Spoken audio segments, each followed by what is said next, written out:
doctor, reciba un abrazo desde la capital de la República, del equipo de En Perspectiva, Camila Dames Arias, Rubén Darío Murgas, Eduardo Enrique Lim Yuen y este servidor Guillermo Antonio Dames. Al mismo tiempo, le damos la bienvenida a lo que denominamos nosotros en el argot periodístico un peso pesado de la política, un hombre con una trayectoria interesante. Se trata del doctor Francisco Sánchez Cárdenas. Se fue presidente del PRD, ha ocupado cargos, como por ejemplo, fue ministro de Salud, fue director de la Caja de Seguro Social. Pero él es noticia no únicamente por haber sido una figura de alto nivel, un peso pesado dentro del PRD, sino por una razón que ustedes saben y que yo sé. Él ha dejado, abandonado las toldas del PRD.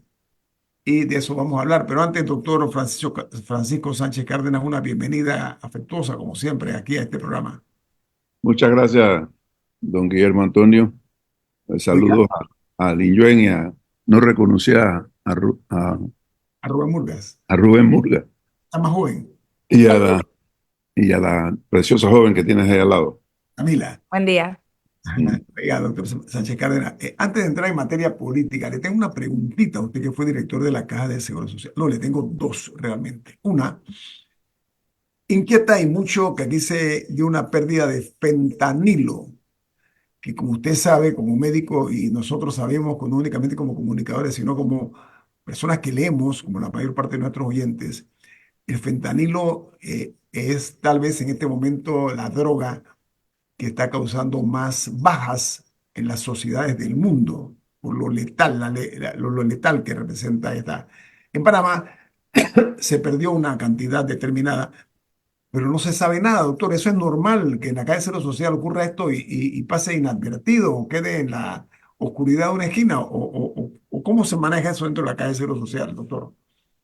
Bueno, yo sobre esto del fentanilo sé lo que sabes tú de No, como refiérome que eso, que es un gran escándalo, que de- incluso tiene ribetes internacionales, porque el fentanilo es noticia a claro, nivel claro, internacional. claro. Eso ha Eh, quedado casi que en la nada. No sé, Linjuan, si tú tienes alguna información sobre eso, Eduardo. No, nada todavía. Yo sé que habían dos investigaciones dentro de la Caja del Seguro Social, una investigación administrativa, una especie de auditoría que hablaba de unas cantidades muy pequeñas de algunos médicos que atienden también en su práctica privada y se llevaban dos o tres dosis en el maletín.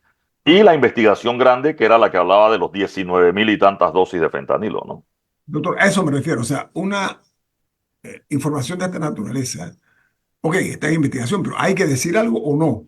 no, sí, sí, hay que decir algo y yo creo que tal como lo dice Lin Yuen, eso se ha dado en el pasado. Alguien antes, por ejemplo, cuando llegó el Demerol, también ocurrían ciertos casos de gente que se hizo propensa a la utilización del Demerol y se la robaba, una ampolla aquí, otra ampolla allá, y también con otros medicamentos. Eso ha sucedido siempre en la Caja del Seguro Social, pero se han puesto diferentes métodos para restringir esos usos indebidos. Por ejemplo, yo cuando fui director de la Caja del Seguro Social instauré lo que era la dosis única.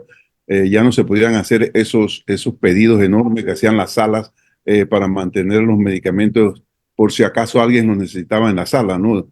Se introdujo el método de que la dosis que se reparte a los pisos a la sala es la que va a requerir el paciente ese día y a esa hora.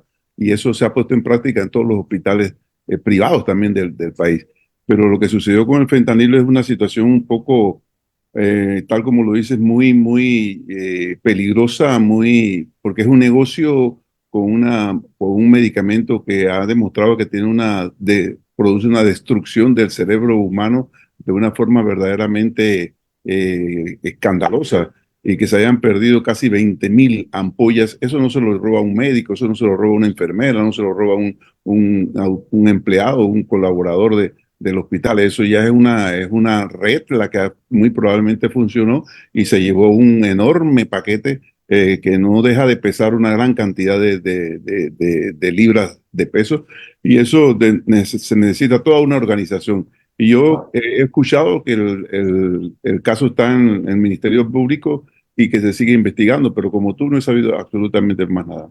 Oiga, otra preguntita hablando del Seguro Social, usted como exdirector, hay una nota periodística que habla que, y a mí me sorprende que en pleno siglo XXI Dice que los procesos en el banco de sangre se están realizando, el banco de sangre de la calle Seguro Social se están realizando a mano, o sea, manuales,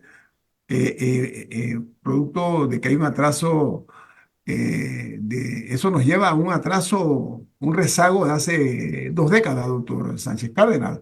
La O modernización. más, porque la tecnología en uno de los primeros departamentos que entró fue precisamente en la estrategia de cruce de sangre, es decir, la sangre que se necesita para transfundírsela a otros pacientes, porque eso es un paso en la medicina muy, muy delicado, muy de mucho estudio, de mucha revisión, de mucha supervisión, porque se trata de introducir en un ser humano la sangre de otro ser humano y eso puede tener serias consecuencias. Y sí escuché la noticia de que se cayó el sistema por deuda, creo que es por deuda que se cayó el Dice que el sistema. software fue retirado por la empresa proveedora, pero Exacto. ese es Eh, el tema. yo creo que eso definitivamente es una falla enorme de la administración de la Caja del Seguro Social y que tiene que ser subsanada lo más pronto posible porque cuando era manual se cometían errores, unos que otros, pero eran errores que tenían unas consecuencias fatales. Sí, yo creo que lo importante sería que esto se vea, porque esto afecta no únicamente a los pacientes, sino también a los donantes, doctor, que siempre es bastante difícil que algunas personas tomen conciencia. Había un eslogan hace años, no sé si se practica, que alguien vive cuando alguien da, recuerdo, yo me acuerdo que Pero eso sí, era, todavía es- se usa el eslogan. bueno, Y, entremos en materia política, don Eduardo Niñuen, arranque usted pues. Doctor Sánchez Cárdenas, hay un éxodo de inscritos del PRD con la candidatura de Martín Torrijos, o más bien con la salida de Martín Torrijos del PRD, porque si bien es cierto, él se candidatizó por otro partido, no habría renunciado. Hay todo un proceso que se había anunciado en el PRD y ya hace un par de días atrás, él y su compañera de fórmula, la exministra Turner, presentaron su renuncia al partido y otras figuras de ese partido han estado anunciando también su renuncia y hay renuncias masivas en el PRD. Usted es un histórico del PRD, como lo dijo subsecretario del partido, creo que fue presidente encargado o presidente en un momento. Todo un tema que ha pasado con el partido más grande de Panamá en cuanto a adherentes. sí, mira, es un tema un poquito doloroso y además de doloroso es un poquito largo de explicar. Voy a tratar de sintetizarlo. El Partido Revolucionario Democrático, que fue un partido concebido bajo el concepto torrijista, sobre todo a partir del año 2009, por injerencias precisamente de quien hoy en día está condenado e inhabilitado, empezó una serie tomó una serie de pasos que han traído al partido a esta situación. Un partido que fundó el general Torrijos precisamente alejado de los viejos partidos tradicionales que existían en el país y el partido ha caído nuevamente en esas mismas prácticas del pasado del clientelismo y la corrupción. Eh, y eso definitivamente que en todos los partidos hay que combatirlo y se venía combatiendo con relativo éxito dentro del Partido Revolucionario Democrático, pero a partir del año 2009, con Ricardo Martinelli, que se propuso, y prácticamente lo ha conseguido, se propuso destruir el Partido Revolucionario Democrático comprándonos y que se vendieron, creo que fueron 16 o 19 diputados, una gran cantidad de alcaldes y una gran cantidad de representantes de corregimiento. Ahí empezó a desmoronarse totalmente lo que era el concepto torrijista. Bueno, doctor, Un partido que nosotros bueno, doctor, una gotita de limón nada más en esa herida. No cualquier alcalde, el de San Miguelito, fue cooptado por el señor Martinelli. O sea, hay que decirlo, ese no es cualquier distrito. sí, fueron muchos alcaldes en el país. Entonces, eh, hemos estado en el partido luchando desde el 2011. Hemos venido luchando contra esta corriente del partido que prácticamente ha suplantado todo lo que era la metodología, y si podemos llamarlo doctrina, la doctrina torrijista por la doctrina del clientelismo, la doctrina de la corrupción y la corrupción desmedida y la corrupción cínica y los esfuerzos han sido infructuosos porque han montado una maquinaria de un partido que cuando nosotros lo retomamos después de la invasión era de 147,000 personas que habían entrado al partido por un concepto, por una metodología. Hemos pasado a 730,000 hace poco, de personas que entran al partido solamente de mano de diputados, de mano de representantes de corregimientos que se han convertido en los operadores de estos diputados, e igualmente de mano de alcaldes que también son operadores de los diputados. Entonces esto ha desvirtuado totalmente el Partido Revolucionario Democrático, y lo peor de todo, que uno tiene la esperanza siempre de poderlo arreglar desde adentro, pero es que se ve que es imposible cuando todos los días, en los últimos 2, 3 años, todos los días sale un nuevo escándalo, sale una nueva versión de malos usos de recursos, eh, empieza a cundir la sensación de que los diputados mandan más que el Ejecutivo, que los diputados le dictan las órdenes al Ejecutivo, creando una especie de imperio legislativo dentro de la sociedad panameña. Y cuando ya el partido tiene una cantidad enorme de miembros que no piensan más que en el que hay para mí, es muy difícil que uno permanezca en ese partido y que tenga la esperanza de poderlo arreglar.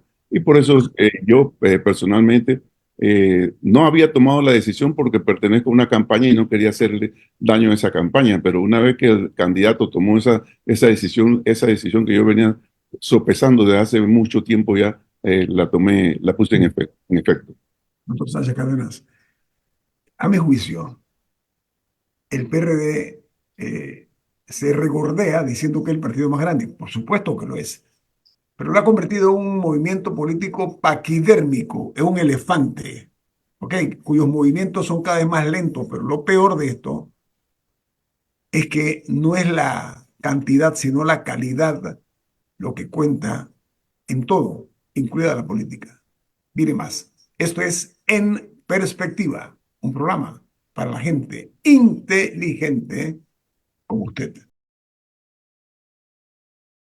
Tenemos hoy como invitado en este programa a un prominente profesional de la medicina, un cirujano muy reconocido, el doctor Francisco Sánchez Cárdenas, pero además un peso pesado de la política porque ha ocupado cargos importantes, expresidente del PRD, exministro de Salud, exdirector de la Caja Social, pero sobre todo un torrejita, como se decía, in hilo tempore, de tuerca y tornillo. Bienvenido, doctor Sánchez Cárdenas. Adelante, Eduardo Niñuen. Sí, ese proceso del que usted hablaba, doctor Sánchez Cárdenas, después de la invasión, esa democratización del partido, que todos los puestos fueran a primarias, asimismo, esa democracia interna también trajo el clientelismo al partido. Para ser convencional de un partido político o delegado, como le llaman en el PRD, si en mi corregimiento yo consigo a 20 primos, o a 30 que ya estén inscritos, o voy y los inscribo el día de la elección de los delegados o convencionales, que son los que van al Congreso Nacional. Con esos 30 votos ya yo quedo de delegado y formo parte de los 4,000 y tantos delegados que son los que van al Congreso. Y si bien es cierto, la forma de convencer hace 30 años, después de la invasión, fue una, hoy día yo consigo 30 personas que se inscriban, vamos, con $300 consigo esos 30 inscritos y compro esos 30 votos. Estoy hablando, o sea, yo no soy miembro de un partido político y no lo he hecho, pero estoy hablando de una situación que es un delito electoral, pero que es muy fácil de conseguir objetivos internos, ¿no? Y después con esos $300 que invertí para ser delegado, pongo ese puesto a subasta, porque ese voto de un delegado, usted sabe lo que es un congreso del PRD, doctor.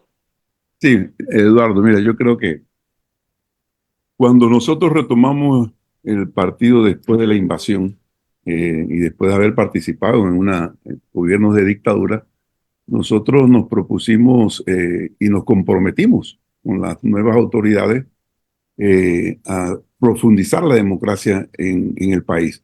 Y por eso fue que nosotros introdujimos muchos cambios en el código electoral. Entre esos introdujimos la primaria. Yo creo que la primaria es bien llevada, es una expresión máxima de lo que es la democracia de un partido y de un país. Pero esto fue totalmente tergiversado, esto fue totalmente cambiado. Yo creo que el origen de todo, el origen de todos nuestros males electorales y partidarios, por así decirlo, están es en la reelección eterna que tienen sobre todo los diputados, ¿verdad? Eh, con esa reelección eterna y con un sistema de primaria que muy bien tú lo describes, aunque no era la intención, con ese sistema de delegados del partido, eh, los diputados encontraron la fórmula ideal para, para eternizarse en los puestos. Y aquel eh, funcionario tan importante que fue en la época de Omar Torrijos, que fue el representante de corregimiento, que es el representante de la población más abajo allá en la sociedad. Ese fue convertido por el diputado para conseguir su reelección, fue transformado en un operador de este diputado. Y operador, ¿qué significa? Conseguirle los votos. Ese representante, para ser entonces representante, tenía que tener lo que antes llamábamos los núcleos bases. Desaparecimos los núcleos bases porque fue, en nuestra época los desaparecimos porque fue elemento también de mal uso de la política. Introdujimos el delegado. Estos delegados no entendieron nunca el poder, como no lo entiende el pueblo panameño hoy día, el poder de su voto. Entonces también empezaron a ser operadores entonces de los representantes de corregimiento. Y así fueron también los alcaldes. Entonces, para mí, el daño a la política panameña está en la reelección eterna de los diputados. Tenemos que ponerle un corte a eso porque todos los diputados entran al hemiciclo. Al primer día que se sientan, lo que piensan es cómo se van a reelegir. Y mira, tú tienes el ejemplo. En las últimas elecciones creo que se renovaron más de 20 diputaciones y todo el mundo tenía la esperanza de que las nuevas caras iban a mejorar la situación. Y resultó que fue peor, porque entran precisamente ya con el ánimo de reelegirse. ¿Y qué necesitan para reelegirse? En este sistema clientelar necesitan dinero. Entonces, ¿y dónde está el dinero? En la empresa privada, en los malos empresarios y en el gobierno. Entonces empiezan el pugilateo entre gobierno y asamblea. Pugilateo que ha llegado a su máxima expresión ahora con este gobierno. Mira tú, ahora mismo tienen cerrada la comisión de presupuesto porque el Ejecutivo no le suelta el dinero suficiente para su reelección. Y amenazan, el poder del legislativo está que ahora cierran la comisión de presupuesto, pero abren la comisión de credenciales para investigar a la presidenta de la Corte Suprema de Justicia y al Ejecutivo. Entonces ha habido una verdadera tergiversación y el equilibrio entre los poderes se ha roto totalmente. ¿Y cuál es el virus que se ha metido ahí? El de la reelección. Quieren plata para su reelección. Quieren dinero para asegurarse su reelección. Entonces, eso tenemos que arreglarlo en un futuro. Ahora, doctor, ese clientelismo, ese populismo tan exacerbado que hay en Panamá, podría ser la pala con la que algunos políticos van a acabar su tumba en materia política, estoy hablando. ¿Por qué? Porque también hay un agotamiento por parte de la ciudadanía. Mire, yo creo, doctor Sánchez Cárdenas, que la clase política ha sido timorata, parte de ella, no toda, obviamente, hay muy buenos políticos. Timorata, ¿desde qué punto de vista? Que no ven, no sienten el tufillo a peligro en que están ellos, producto de una serie de inmoralidades por una parte y la otra. ¿Cómo es posible que aquí nosotros vemos que hay diputados que han estado 20, 30, 40 años, doctor? O sea, aquí no hay un relevo. O sea, es una cuestión realmente, para mi juicio, o no hay competencia dentro del partido. ¿Qué es lo que pasa en ese sentido? ¿Cuál es la realidad, doctor Sánchez Cárdenas? Mira, yo creo que sí. No hay relevo, no hay relevo, no hay gente joven que realmente Por el, pueda... por el sistema, Anito, por el sistema. El sistema permite que una persona como Vinicio Robinson, una persona como el diputado Elías Castillo, por ejemplo, que tuvo en el hemiciclo por casi más de 30 años. Ávila, ¿no? El diputado ¿Ah? Ávila. El diputado Ávila. Bien. Entonces, el sistema lo permite y eso es lo que tenemos que cortar. Y si bien es cierto, ha habido visos de mejoría con la introducción de los independientes, ¿verdad? El daño que siguen haciendo esa mayoría en la Asamblea, y no solamente es la mayoría del PRD, es todos los partidos políticos, todo. Ahí tienes tú a Pancho Alemán no es PRD, y tiene más de 20 años de ser diputado. ¿Y qué ha conseguido San Miguelito con un Leandro Able, que ya tiene 20 años, con un Pancho Alemán que tiene casi los 25 años de estar en la Asamblea, que ha conseguido Bocas del Toro con un Vinicio Robinson que tiene más de 30 años de estar en la Asamblea? ¿Ha sido eso productivo? No, pero el daño que van haciendo se va multiplicando y va siendo cada vez peor. Por eso es que nos salimos de las pobrezas y extrema pobreza del país. Por eso es que tenemos un sistema educativo que no avanza, tenemos un sistema de salud que tampoco avanza, sino que va en retroceso. Por todas estas cosas, mientras no arreglemos ese problema, si el presidente de la República aquí en este país no se puede reelegir, ¿por qué se pueden reelegir los otros miembros del gobierno que son electos por votación popular?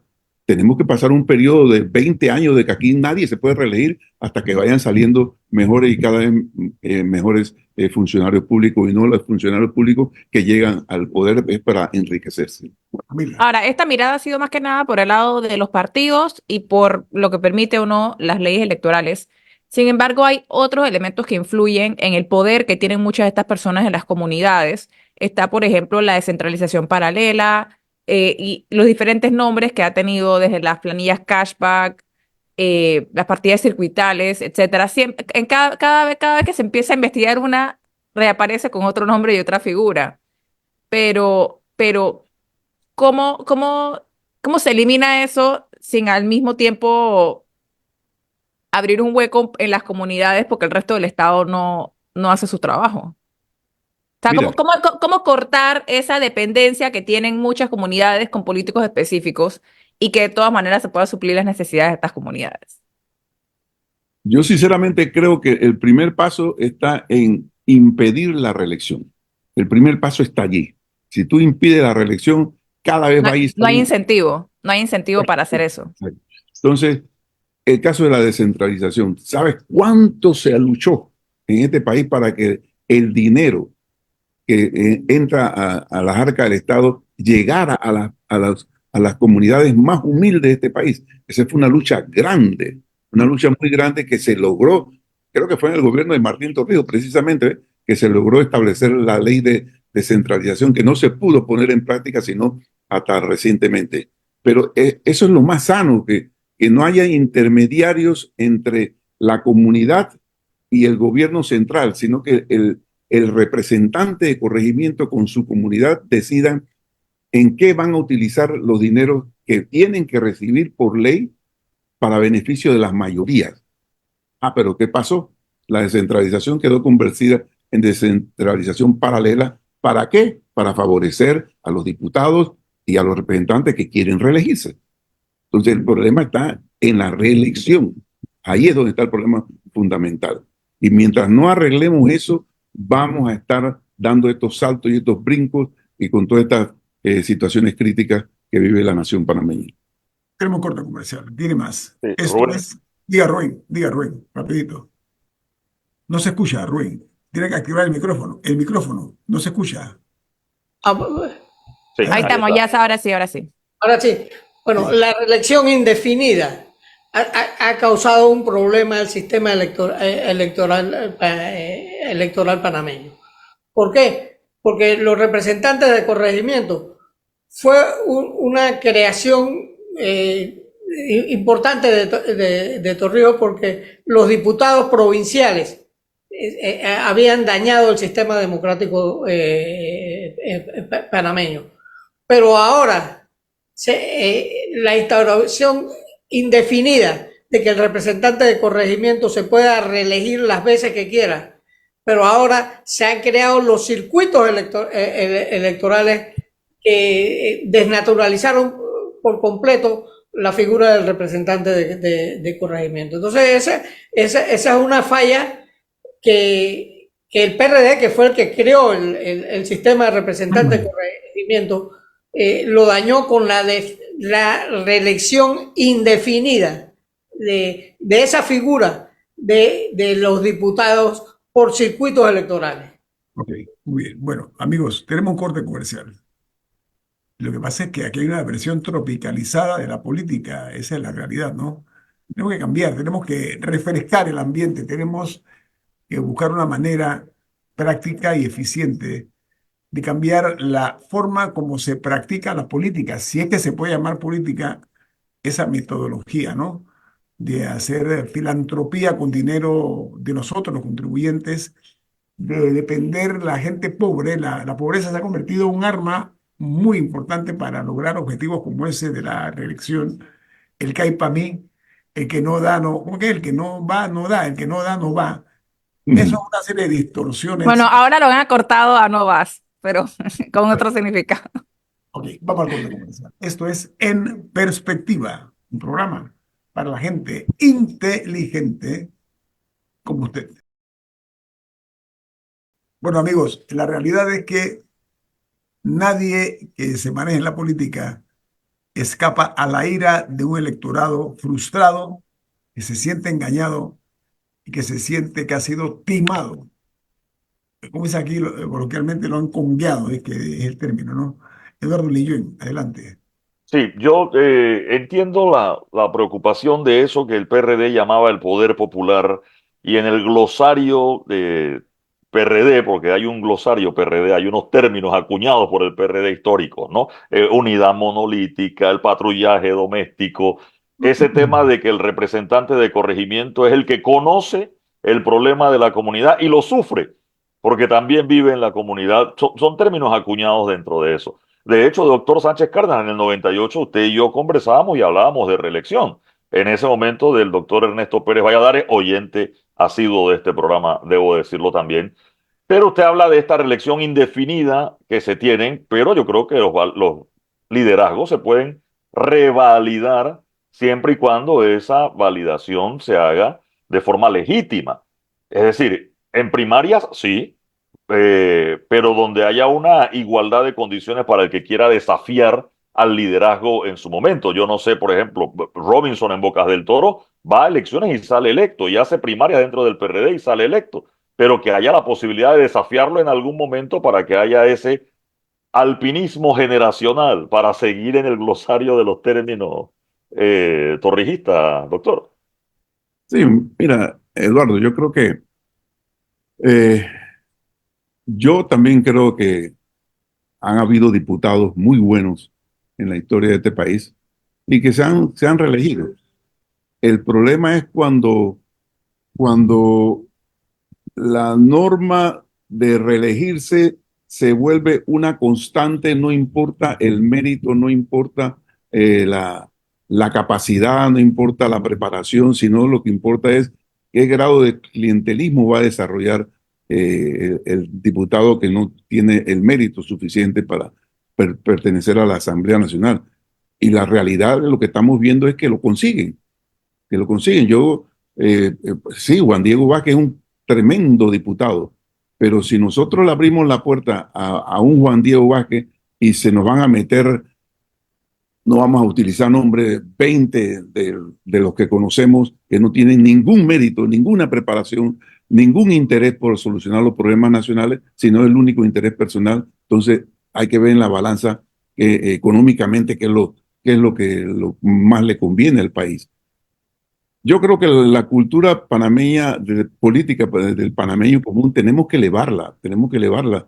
Desgraciadamente, nosotros tenemos grandes sectores de la población nacional que votan y que son los que ponen diputados y son los que ponen presidentes, que no tienen una verdadera noción de lo que es el engranaje y para qué sirve el engranaje político. Cuando yo estudiaba en Europa, yo veía que un francés no sabía ni le interesaba quién era su ministro de Economía, ¿verdad? No tenían absolutamente, y estoy hablando de personas de clases educadas. ¿Por qué? Porque tenían su vida solucionada. Pero aquí nosotros tenemos una población que está viendo, a ver, es más, ahora que me ven pegado a Martín Torrijos, Entonces se me pega una cantidad de gente que ve en mí un puente para llegar a Martín Torrijos. Entonces yo creo que esa cultura política hay que tratar de mejorarla y eso va a tomar unos 20, 25 años de la vida de este país. Y cuando tengamos una mejor cultura política, que era la pretensión que nosotros del Partido Revolucionario Democrático después de la invasión pretendíamos, culturizar más políticamente nuestro partido, meter la primaria para que la gente fuera adquiriendo más nociones de la política y fuese escogiendo mejores candidatos. Pero la falta de cultura, el clientelismo, la ambición fue dañando todo el sistema. Entonces, Doctor Sánchez, vuelvo a repetir, tenemos que hacer algo para detener eso. se lo va a pasar a Rubén, pero antes le quiero decir algo. Para mí es cuasi aberrante que el hijo del general Omar Torrijos, que es el que fundó el partido PRD, ojo, el señor Torrijos, Martín Torrijos, expresidente de la República, exsecretario general del partido, yo lo entrevisté y nosotros lo entrevistamos aquí la semana pasada, no pudo correr o aspirar dentro del PRD. Me parece que es una pérdida más para el PRD que para el propio Martín Torrijos. Una señora como la diputada Zulay Rodríguez es una realidad en la política panameña, está haciendo mucho ruido también. O sea, el PRD está perdiendo connotadas personalidades y lo dejo ahí. Yo no tengo hacha que emular en esto, pero quiero que eso conste y quede grabado aquí en este programa. Rubén. Bueno, hay una cosa buena e importante de la política panameña. Ningún presidente se ha reelegido en Panamá. Eso habla bien del sistema democrático. Pero sin embargo, todos los diputados tienen una facilidad increíble para reelegirse. Eso habla mal del sistema. Entonces, es una de las cosas que tenemos que sintonizar bien.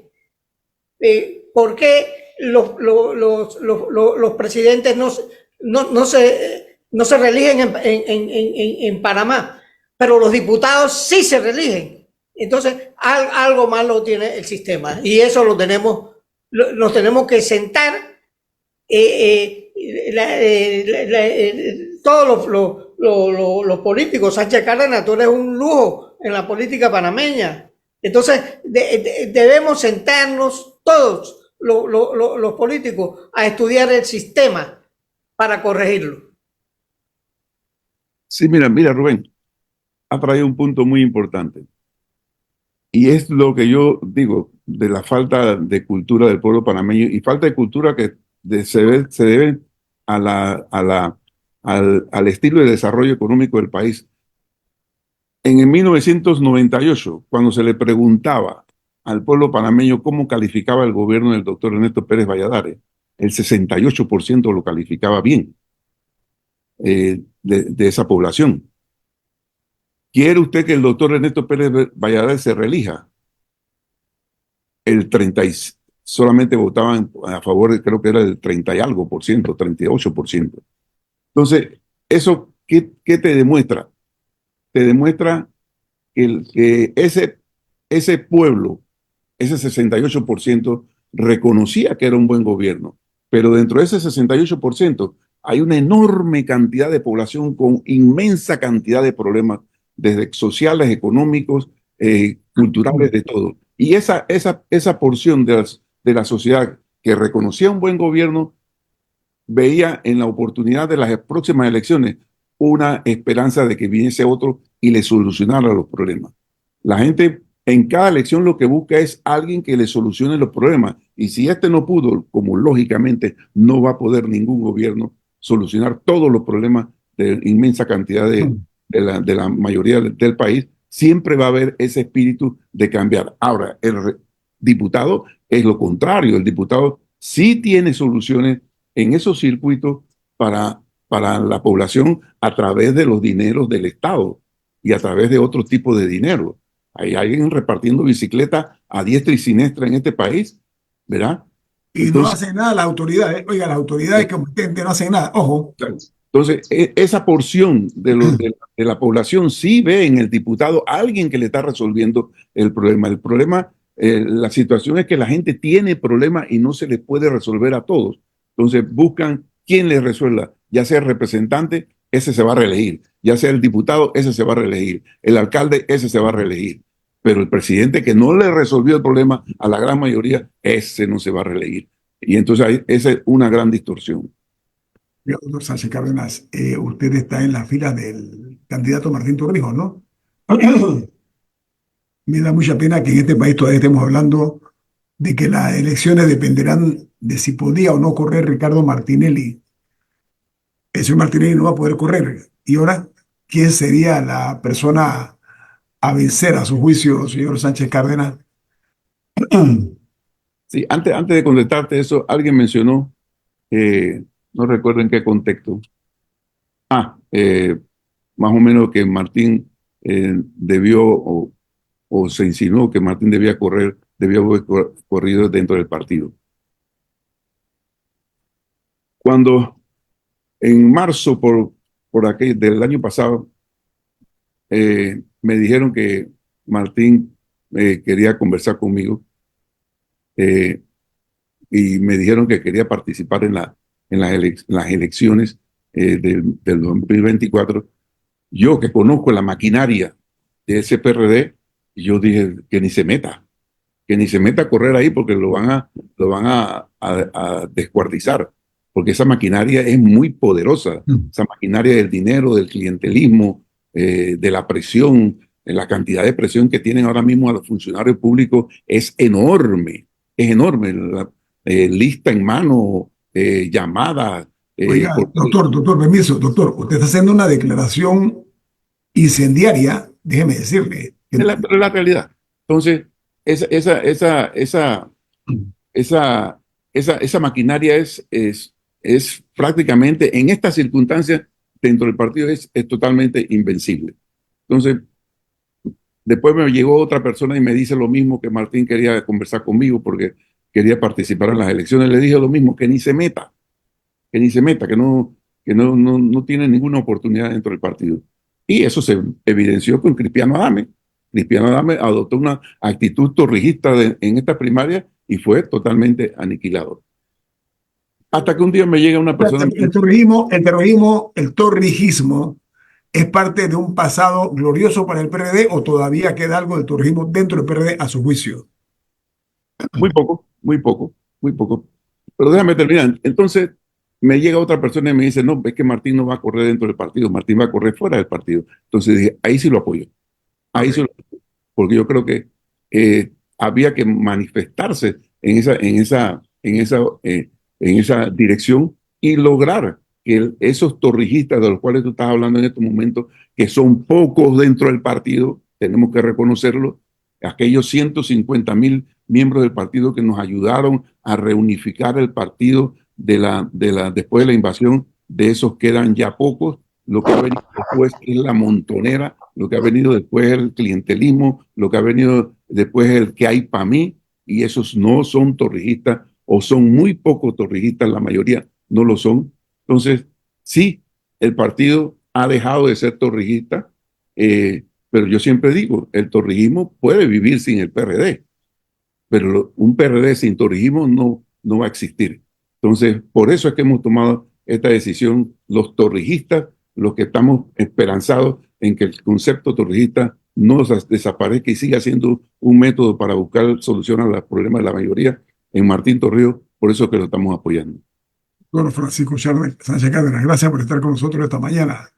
Se aprecian sus aportes.